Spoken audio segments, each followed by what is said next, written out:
He seems to have an innate sense of where the winning line is. Precious Stone wins for Conor King. He might ride a winner in the Galway Festival, and yet he comes in the following days if nothing has happened. Only money. He's out in front under Conor King. His first festival win here.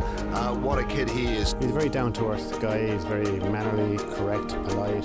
One of the young finds of the year. He's a young lad from North Cork going places. Young Conor King, polished as you like for a young man. It's been a busy year for 17-year-old Conor King, and it looks like getting a whole lot busier. Not only will he continue to pursue his racing career, but in 2014 he also sits his leaving cert. A national champion on the pony racing scene, Conor is current favourite for this year's Champion Apprentice title. I'm not from a horsey background, but I got into the ponies. I started going to a riding school in Mallow there called Eden Hill. Just went from there then to the pony club and pony racing then when I was 10 or 11. But up on the outside then coming with another challenge is Molly Dream and Minnie May settles it down inside the difference, and Minnie May on the outside comes up. Minnie May and Conor.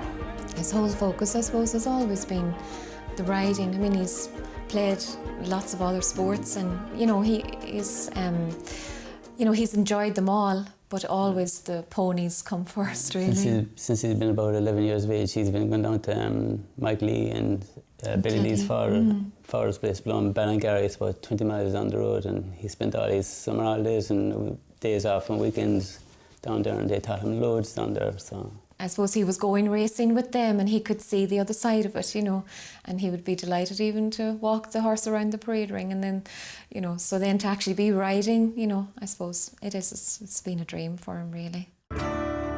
The usual route for apprentice jockeys is to leave school behind. But after much deliberation, Conor and his family decided that he would stay and sit his leaving cert.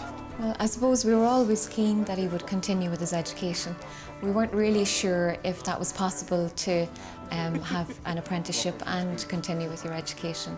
But I suppose really what made that possible was that when we met David Watchman. the first thing he said to us was make sure he stays at school. Oh, it's very important. This business is anything can happen. You never know what's around the next corner. He's an intelligent fella, talented fella, and he may as well finish to his leaving. And he's doing very well whilst in school. So I don't see it's definitely not hindering his performance. Well, my parents said that really it would be a good idea to go back, and Mr. Watchman then said that when I went up there for the summer, that he said that I should go back and that I could ride at the same time.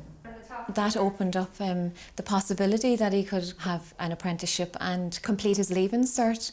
Conor is a very hard-working student. He's very bright, but most of all, I suppose he's modest both about his racing and about his schoolwork. It's working for him in the fact that he can do his homework and ride exceptionally well at the same time. It shows the other students that it's not all about academics, that it's also about nurturing their individual talents. The school has been very supportive of me. The teachers have been very good, giving me time off, and they've been a great help in letting me catch up on the work, and all the people in the class have been good too. Whenever I need help with stuff, they'd help me. Even the last couple of months there now, he's got a really different attitude towards education. He don't want to do the leaving cert just for the sake of doing it. He wants to do the best he can.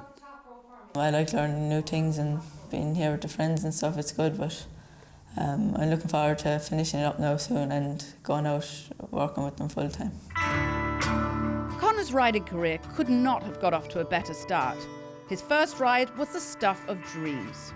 When Leopardstown on my first ride, I was very nervous. I didn't really know what to expect, and it's all a bit of a blur, really. Precious Stone has come right through on the near side now for Conor King, the win going away. It was a bit surreal. I didn't know, kind of pinching myself a bit. It was only when people started to say well done, really, that I really felt that it had happened, but it was a great feeling.